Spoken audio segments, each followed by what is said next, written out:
ইসলামের পক্ষ থেকে জামিনুল মুতলিম সাহেব এবং এখানে অন্যান্য ওলামা কেরাম আসছেন। আপনার সাথে আমরা দুঃখিত, দেশের জন্য রক্ত দিয়েছেন। আমরা দোয়া করি আপনার ছেলেকে, নাম কি? দিন ইসলামকে অতি দ্রুত আল্লাহ তাআলা সুস্থ করে দেন।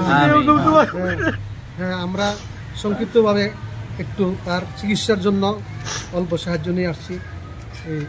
এটা মতন হিসাব দিয়ে দেন আপনি।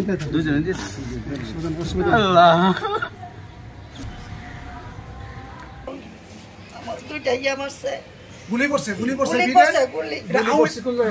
আওয়ামী লীগের ছেলেরা, আওয়ামী লীগের ছেলেরা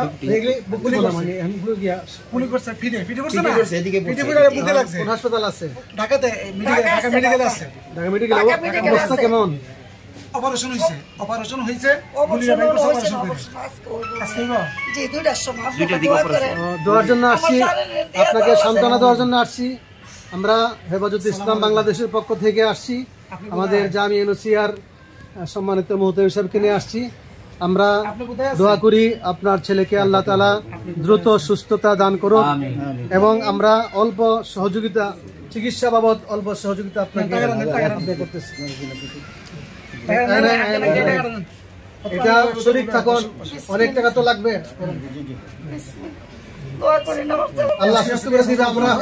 আমরা ওলামায়ে কেরামদেরকে নিয়ে, ছাত্রদেরকে নিয়ে দোয়া করবো আল্লাহ তাআলা তাকে এবং সমস্ত আহতদেরকে সুস্থ করে দেব।